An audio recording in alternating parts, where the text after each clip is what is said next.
नमस्कार। आज हम एक बहुत ही दिलचस्प विषय पर बात करने वाले हैं। ये जोसेफ मर्फी की किताब है अवचेतन मन की शक्ति। सुना होगा शायद कई लोगों ने, the power of your subconscious mind. हमारे पास इसका एक सार है, एक समरी है, और आज की हमारी जो बातचीत है वो उसी पर आधारित होगी। हाँ बिल्कुल, और ये विषय ऐसा है जिस पर बहुत बात होती है। सही कहा। तो कोशिश ये रहेगी कि हम समझें कि भाई इस किताब के हिसाब से हमारे जो विचार हैं, हमारे विश्वास हैं या हमारी कल्पनाएं, ये सब मिलकर हमारी जिंदगी को कैसे बनाते हैं, कैसे शेप देते हैं। स्रोत तो कहता है कि हमारे मन का एक छुपा हुआ हिस्सा है अवचेतन मन, और वही हमारी असल दुनिया की हकीकत गढ़ता है। सुनने में तो ये काफी बड़ी बात लगती है ना? है तो। दावा काफी बड़ा है। और अगर हम इसके बिल्कुल सेंट्रल आइडिया को देखें तो वो ये है कि हम अपने अवचेतन मन को जानबूझकर, मतलब कॉन्शियसली रीप्रोग्राम कर सकते हैं, अच्छे विचारों से, पक्के इरादों से और बिल्कुल जीती जागती कल्पनाओं से। और ऐसा करके कहते हैं कि हम अच्छी सेहत, ज्यादा कामयाबी, खुशी, पैसा, ये सब अपनी तरफ खींच सकते हैं। तो चलिए इसी दावे को जरा और खोलते हैं, देखते हैं स्रोत क्या कहता है। बिल्कुल। ये वाकई एक पावरफुल आइडिया है जो स्रोत सामने रखता है कि हमारे अंदर ही वो शक्ति है जो बाहर की परिस्थितियों को बदल सकती है। और इसे समझने के लिए, जैसा स्रोत बताता है, पहले ये जानना जरूरी है कि ये अवचेतन मन आखिर है क्या चीज। मतलब किताब के मुताबिक ये काम कैसे करता है। स्रोत इसे हमारे जागरूक मन से, जो सोचता समझता है, उससे अलग बताता है। ये वो हिस्सा है जो तर्क नहीं करता, बस मान लेता है। अच्छा, तो ये एक तरह का पैसिव रिसीवर है। हाँ, कह सकते हैं। वो बस इनपुट लेता है। ठीक है। तो फिर पहले सबक पर आते हैं जो स्रोत से मिलता है, और शायद सबसे बुनियादी सबक है, हमारे विचार हकीकत बन जाते हैं। स्रोत कहता है कि भाई अवचेतन मन जो है वो कंप्यूटर हार्ड ड्राइव जैसा है। अच्छा बुरा सही गलत इसमें फर्क नहीं करता। हम उसे लगातार जो भी सोच या यकीन देते हैं वो उसे सच मान लेता है, और फिर उसी हिसाब से हमारी जिंदगी में हालात बनाने लगता है। तो मतलब लगातार अच्छे विचार सोचो तो अच्छे नतीजे, और बुरे सोचो तो बुरे। ये तो बहुत सीधा लगता है। हाँ, सिद्धांत तो सीधा है, स्रोत भी यही कहता है। लेकिन इसे अमल में लाने के लिए लगातार अभ्यास चाहिए। यहाँ जो सबसे जरूरी बात स्रोत बताता है वो है दोहराना, मतलब रेपिटिशन। एक दो बार अच्छा सोच लिया वो काफी नहीं है। अवचेतन मन पर अगर गहरा असर डालना है तो विचारों को लगातार, मजबूती से और इमोशन के साथ दोहराना पड़ता है। स्रोत का तर्क है कि हमारा अवचेतन मन आदतों का गुलाम है। जैसे हम बार बार कोई काम करके आदत डालते हैं ना, वैसे ही बार बार एक ही तरह का विचार सोचकर हम उसे अपने अवचेतन का हिस्सा बना लेते हैं। अच्छा, तो ये सिर्फ सोचना नहीं है, ये एक तरह की मेंटल ट्रेनिंग हुई। करेक्ट। लेकिन स्रोत ये भी कहता है कि अवचेतन मन भेदभाव नहीं करता। इसका क्या मतलब हुआ? ये खतरनाक भी हो सकता है फिर तो। हाँ, स्रोत के नजरिए से देखें तो ये बिल्कुल दोधारी तलवार है। भेदभाव ना करना मतलब वो आपके दिए किसी भी विचार को सच मान लेगा, चाहे वो आपके लिए अच्छा हो या बुरा। अगर कोई लगातार अपनी बीमारी के बारे में सोचे या गरीबी या नाकामी के बारे में, तो स्रोत के अनुसार अवचेतन मन उसे भी एक इंस्ट्रक्शन मान लेगा और वैसे ही हालात बनाने में जुट जाएगा। इसीलिए स्रोत कहता है कि हमें अपने विचारों पर बहुत ध्यान देना चाहिए, बहुत सजग रहना चाहिए, क्योंकि अनजाने में भी हम अपने अवचेतन को गलत प्रोग्रामिंग दे सकते हैं। ये जमीन जैसा है ना? आप गुलाब बोएंगे तो गुलाब उगेगा, जहर बोएंगे तो जहर उगेगा। जमीन तो भेदभाव नहीं करती। ये वाकई सोचने वाली बात है। मतलब हम खुद ही अपनी मुश्किलें बढ़ा सकते हैं अनजाने में। तो अगर विचारों में इतनी ताकत है तो उन्हें सही दिशा देने के तरीके क्या हैं? आपने दोहराने की बात की, रेपिटेशन, इसके अलावा? रेपिटेशन के साथ साथ स्रोत एक और बहुत पावरफुल टेक्निक बताता है, वो है कल्पना, विजुअलाइजेशन। ये सिर्फ सोचना भर नहीं है, ये है अपनी इच्छा या लक्ष्य को मन की आंखों से ऐसे देखना जैसे वो सच हो चुका हो पहले ही। यानी सिर्फ ये नहीं सोचना कि मुझे अच्छी नौकरी चाहिए, बल्कि ये कल्पना करना कि मैं उस नौकरी में हूं, काम कर रहा हूं, सैलरी मिल रही है, वो कामयाबी महसूस कर रहा हूं, ऐसे कुछ। बिल्कुल सही, एकदम यही। स्रोत कहता है आपको उस फाइनल रिजल्ट की एक मेंटल पिक्चर बनानी है और उसे पूरी तरह से साफ साफ और भावनाओं के साथ एक्सपीरियंस करना है। मान लीजिए कोई अच्छी सेहत चाहता है, तो उसे सिर्फ ये नहीं सोचना कि मैं ठीक हो जाऊं, बल्कि खुद को पूरी तरह तंदुरुस्त, एनर्जेटिक, एक्टिव होने की कल्पना करनी है और उस सेहत की खुशी और राहत को महसूस करना है। शोध के अनुसार ये प्रोसेस अवचेतन मन में एक बीज बोने जैसा है। जितनी साफ और इमोशनल आपकी कल्पना होगी, उतना गहरा असर पड़ेगा अवचेतन पर। ये बीज बोने वाली बात इंटरेस्टिंग है। तो इसका मतलब ये हुआ कि जैसे बीज को उगने में टाइम लगता है, वैसे ही कल्पना के नतीजों में भी टाइम लग सकता है। ये कोई इंस्टेंट चीज नहीं है। हाँ, स्रोत इसी तरफ इशारा करता है। विजुअलाइजेशन कोई जादू की छड़ी नहीं है कि आज सोचा और कल हो गया। ये एक प्रक्रिया है। स्रोत इसे एक मानसिक ब्लूप्रिंट या नक्शा बनाने जैसा बताता है। आप अपने मन में अपनी मनचाही हकीकत का एक पूरा डिटेल नक्शा बनाते हैं। फिर इस फिलॉसफी के हिसाब से अवचेतन मन उस नक्शे को हकीकत बनाने के लिए अंदरूनी और बाहरी रिसोर्सेज जुटाना शुरू कर देता है।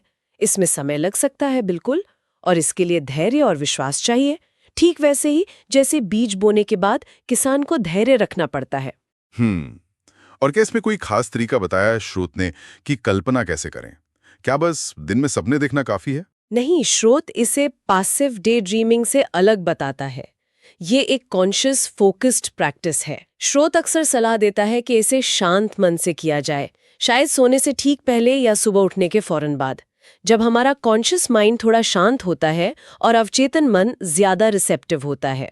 और कल्पना को जितना हो सके उतना असली बनाना है। उसमें रंग भरने हैं, आवाजें, गंध और सबसे जरूरी पॉजिटिव भावनाएं जोड़नी है। स्रोत के मुताबिक भावनाएं ही वो फ्यूल हैं जो कल्पना को अवचेतन मन तक पहुंचाती हैं। सिर्फ तस्वीर देखना काफी नहीं, उसे महसूस करना जरूरी है। समझ गया। तो विचार और कल्पना, ये दो मुख्य तरीके हो गए। अब स्रोत एक और थोड़ा चौंकाने वाले दावे की तरफ बढ़ता है। शारीरिक स्वास्थ्य और हीलिंग पर अवचेतन मन का असर। ये कैसे काम करता है स्रोत के अनुसार? हाँ, ये इस किताब का शायद सबसे ज्यादा चर्चित और विवादास्पद हिस्सा भी कह सकते हैं। स्रोत का दावा है कि हमारा अवचेतन मन हमारे शरीर के सारे प्रोसेस को कंट्रोल करता है और इसलिए सही मानसिक निर्देश देकर हम अपनी फिजिकल हीलिंग प्रोसेस को प्रभावित कर सकते हैं। ये मन शरीर के जुड़ाव, ये मतलब माइंड बॉडी कनेक्शन के आइडिया पर आधारित है, जिसे आज साइंस भी काफी हद तक मानता है, हालांकि शायद उतने सीधे तौर पर नहीं मानता जितना ये स्रोत दावा करता है। तो स्रोत ये कह रहा है कि सिर्फ सोचने से बीमारियां ठीक हो सकती हैं या कम हो सकती हैं। स्रोत थोड़ा और स्पेसिफिक है। ये सिर्फ सोचने की बात नहीं करता, ये विश्वास और पुष्टि मतलब एफर्मेशंस, इन दोनों के कॉम्बिनेशन की बात करता है। एफर्मेशंस यानी वो पॉजिटिव वाक्य जिन्हें बार बार दोहराया जाता है, जैसे मैं हर दिन बेहतर और बेहतर होता जा रहा हूं या मेरा शरीर पूरी तरह स्वस्थ और संतुलित है। लेकिन स्रोत ये भी साफ करता है कि ये सिर्फ रटना नहीं है। इन वाक्यों के पीछे गहरा विश्वास मतलब फेथ होना जरूरी है। आपको सच में ये मानना होगा कि ये संभव है और ये हो रहा है। ये विश्वास वाली बात ये अहम लगती है।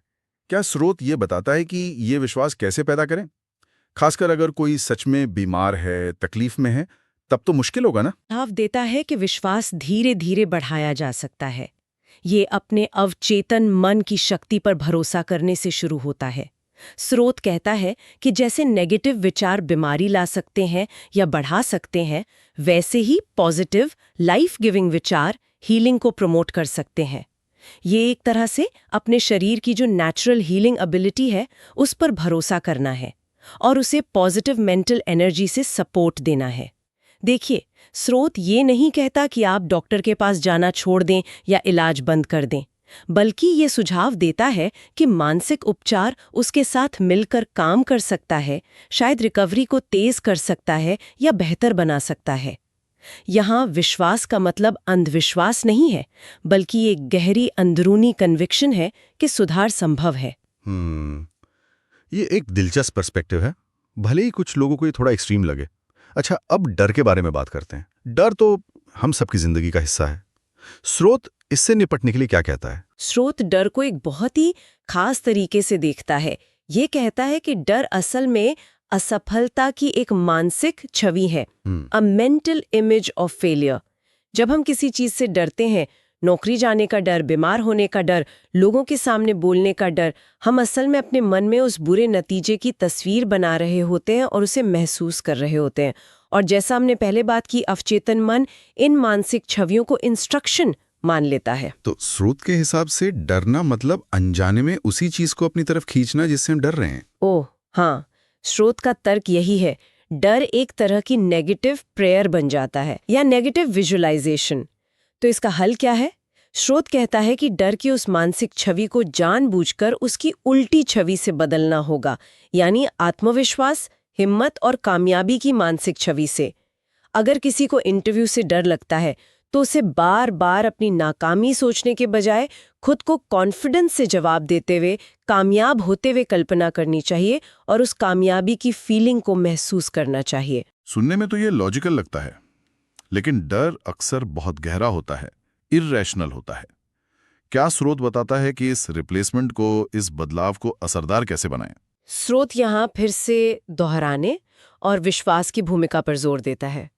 डर के विचारों को एक झटके में हटाना मुश्किल हो सकता है, बिल्कुल, खासकर अगर वो बहुत पुराने और गहरे हों। स्रोत सुझाव देता है कि पॉजिटिव एफर्मेशंस का इस्तेमाल करें जो डर को काटते हों, जैसे मुझे खुद पर और अपनी काबिलियत पर पूरा भरोसा है, या मैं शांत और आत्मविश्वास से हर स्थिति का सामना करता हूँ। इन विचारों को लगातार दोहराना और साथ ही कामयाबी की कल्पना करना, ये धीरे धीरे अवचेतन मन में डर के पैटर्न को कमजोर कर सकता है और उसकी जगह आत्मविश्वास का पैटर्न बना सकता है। ये एक तरह की मानसिक लड़ाई है जिसे परसिस्टेंस से लड़ना पड़ता है। स्रोत ये भी कहता है कि डर अक्सर जानकारी की कमी से भी पैदा होता है, तो सिचुएशन के बारे में सही जानकारी लेना भी डर कम कर सकता है। ठीक है, तो विचारों को बदलना, कल्पना करना, विश्वास रखना, डर पर काबू पाना, ये सब मिलकर हमें स्रोत के आखिरी मुख्य पॉइंट की तरफ ले जाते हैं, समृद्धि और सफलता को आकर्षित करना, अबंडेंस एंड सक्सेस। इस बारे में स्रोत का क्या कहना है? क्या ये भी वैसे ही काम करता है? हाँ, स्रोत का तर्क है कि समृद्धि और सफलता भी काफी हद तक हमारी अंदरूनी मानसिक स्थिति का ही नतीजा है। जैसे हम सेहत या आत्मविश्वास को प्रभावित कर सकते हैं, वैसे ही हम अपनी आर्थिक स्थिति और जीवन में मिलने वाले मौकों को भी प्रभावित कर सकते हैं। इसके लिए स्रोत कहता है कि हमें अपने विचारों और भावनाओं को समृद्धि या प्रचुरता मतलब अबंडेंस के साथ अलाइन करना होगा। समृद्धि के साथ अलाइन करना, इसका मतलब क्या है प्रैक्टिकली? क्या सिर्फ अमीर बनने के बारे में सोचते रहना काफी है? अबंडेंस की मेंटालिटी अपनाना है। इसका मतलब है मौकों को देखना, अपनी एबिलिटीज पर विश्वास रखना और ये मानना कि आपके लिए कामयाबी और खुशी मुमकिन है। स्रोत दो खास भावनाओं पर बहुत जोर देता है, एक तो कृतज्ञता मतलब ग्रैटिट्यूड और दूसरी सकारात्मक उम्मीद पॉजिटिव एक्सपेक्टेशन। कृतज्ञता और सकारात्मक उम्मीद, ये कैसे मदद करते हैं? स्रोत का तर्क है कि जब हम उन चीजों के लिए शुक्रगुजार होते हैं जो हमारे पास पहले से हैं, चाहे वो कितनी भी छोटी क्यों ना लगें, तो हम अपने मन को मेरे पास काफी है वाली स्टेट में लाते हैं। ये कमी वाले विचार को सीधा काटता है। कृतज्ञता एक पॉजिटिव वाइब्रेशन पैदा करती है जो स्रोत के अनुसार और अच्छी चीजों को अट्रैक्ट करती है। वहीं पॉजिटिव एक्सपेक्टेशन का मतलब है भविष्य को लेकर होपफुल रहना, ये मानना कि अच्छी चीजें आपके रास्ते में आ रही हैं। ये एक तरह का मानसिक दरवाजा खोलना है ताकि मौके और समृद्धि आपकी जिंदगी में आ सकें। अगर आप लगातार ये उम्मीद करते हैं कि कुछ बुरा होगा या आपको कभी कामयाबी नहीं मिलेगी, तो आप अनजाने में अपने लिए वही हकीकत बना रहे हैं। तो ये एक पूरा पैकेज लगता है, सकारात्मक सोच, साफ कल्पना, पक्का विश्वास, डर पर जीत और फिर कृतज्ञता और सकारात्मक उम्मीद के साथ समृद्धि पर ध्यान देना। हाँ, स्रोत इन सभी चीजों को आपस में जुड़ा हुआ बताता है। ऐसा नहीं है कि आप सिर्फ एक चीज करें और बाकी छोड़ दें। ये जिंदगी को देखने का एक पूरा नजरिया बदलने की बात है, जहां आप अपने अंदर की दुनिया को कॉन्शियसली मैनेज करके अपनी बाहर की दुनिया को बेहतर बनाने की कोशिश करते हैं। स्रोत का दावा है कि आपकी बाहरी दुनिया आपकी अंदरूनी दुनिया का आईना है, रिफ्लेक्शन है। तो अगर हम इस पूरी चर्चा का सार निकालें, इस स्रोत से मिला मुख्य संदेश क्या है, निचोड़ क्या है? मुख्य संदेश, जैसा स्रोत बार बार कहता है, यही है कि हमारे गहरे विचार और विश्वास हमारी किस्मत बनाते हैं।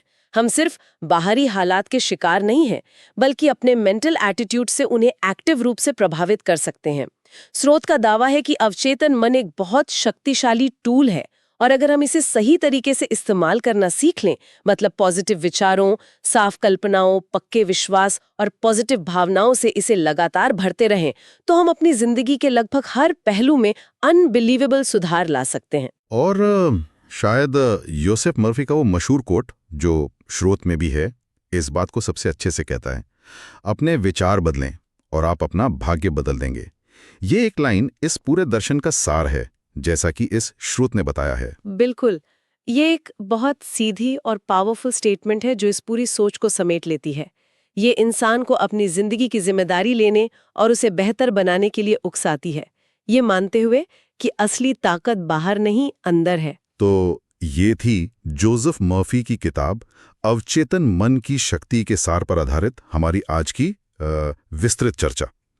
ये विचार कि हमारे अनजाने अवचेतन विचार हमारी असल जिंदगी को इतना गहरा शेप दे सकते हैं, ये निश्चित रूप से हमें सोचने पर मजबूर करता है, चाहे हम इससे पूरी तरह सहमत हों या ना हों।